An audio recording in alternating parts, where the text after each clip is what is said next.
এক দেবাশিস কণ্ঠে পৃথিবীর কবিদের কবিতা পাঠ। 1869 জন কবির কবিতা পড়তে আজ আমি বেছে নিয়েছি এলিদা গ্রিপ্তির কবিতা। তিনি আলবেনিয়া ও গ্রিস এই দুটি দেশে বেড়ে উঠেছেন। তার কবিতা নিলাম মাতৃভূমি। আগস্ট মাস, আমাদেরও স্বাধীনতা দিবস।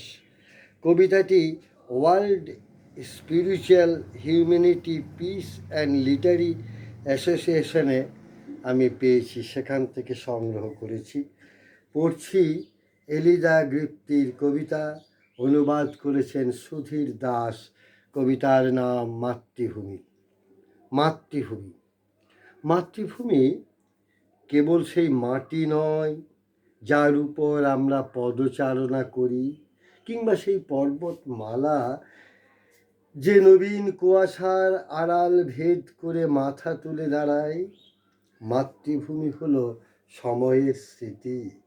সে হলো সেই ভাষা যার জন্ম আছে কিন্তু মৃত্যু নেই।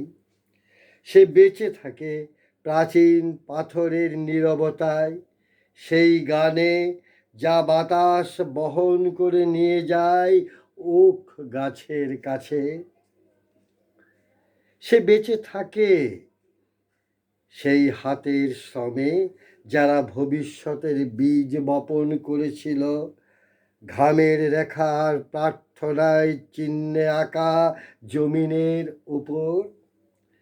মাতৃভূমিকে সীমান্তের রেখায় মাপা যায় না, বরং মাপা যায় সেই হৃদয়গুলোর স্পন্দনে যারা তার জন্য ধ্বনিত হয়।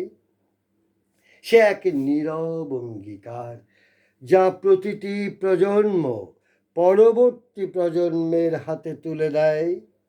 আর যখন মানুষ নিজেকে প্রশ্ন করে আমার পথ কোথা থেকে শুরু হয়, তখন উত্তরটি আসে ভোরের আলোর মতো শান্ত হয়ে। মাতৃভূমির কাছ থেকে মানুষের যাত্রা শুরু হয়, আর তার স্মৃতির ভেতরেই সে হয়ে ওঠে অমর। কবি এলিদা গ্রিপ্তি ও কবি সুধীর দাসকে আমার শুভেচ্ছা ও ভালোবাসা।